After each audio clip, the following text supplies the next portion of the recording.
విడుదల పార్ట్ 2. యాక్చువల్‌గా పార్ట్ 1 క్లైమాక్స్‌లో కుమరేషన్ అనే పోలీస్ పెరుమాల్‌ని అరెస్ట్ చేయడంతో ఫస్ట్ పార్ట్ ఎండ్ అవుతుంది. ఇప్పుడు దానికి సీక్వెల్‌గా వచ్చిన పార్ట్ 2 అక్కడి నుంచే స్టార్ట్ అవుతుంది. ఇంకా ఈ సినిమాలోకి వెళ్తే పెరుమాల్‌ని అరెస్ట్ చేశాక మూవీ బ్యాక్ స్టోరీలోకి వెళ్తుంది. అసలు పెరుమాల్‌కి మాస్టర్ అనే పేరు ఎలా వచ్చింది నుంచి కరుప్పన్ అనే పేరు దాకా పెరుమాల్ ఫేస్ చేసిన విషయాలేంటి, సిట్యుయేషన్స్ ఏంటి? అసలు ఈ కరుప్పన్ స్టోరీ ఏంటి? ఆ తర్వాత పెరుమాల్ తీసుకున్న డెసిషన్స్ నుంచి ప్రజాదళం స్టార్ట్ చేసేదాకా అన్నీ ఒక సీక్వెన్స్‌లో చూపిస్తారు. ఆ రోజుల్లో ఉన్న మనుషుల మధ్య డిఫరెన్సెస్‌ని, అన్‌టచబిలిటీని, అథారిటీని, దానివల్ల నార్మల్ పీపుల్ పడే బాధల్ని, అలాంటి టైంలో కమ్యూనిజం ప్లే చేసిన రోల్ ఏంటి అని కీ టాపిక్స్ 'వెట్రిమారన్' చూపించడానికి ట్రై చేశారు.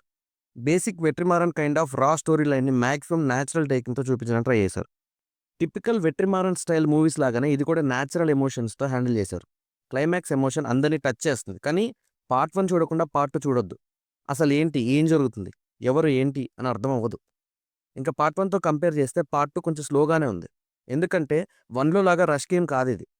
ఇక్కడ డ్రామా ఉంది, స్టోరీ ఉంటుంది, ఫ్లాష్ బ్యాక్ ఉంటుంది, కొత్త క్యారెక్టర్స్ ఉంటాయి. వాటి ఇంపార్టెన్స్ అన్నీ మనం ఫీల్ అవ్వాలంటే వరల్డ్ బిల్డింగ్ కావాలి.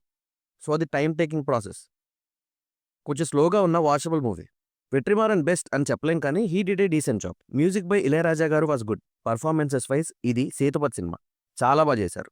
ఆఫ్‌కోర్స్ యాజ్ యూజువల్‌గా పెర్ఫార్మ్ చేశారు ఎప్పటిలాగానే. Manju Warrier gave a good support with her acting.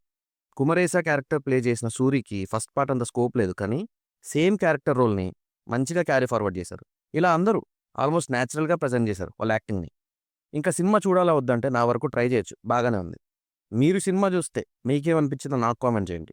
Review నచ్చితే లైక్, షేర్, సబ్స్క్రైబ్ చేసుకోండి.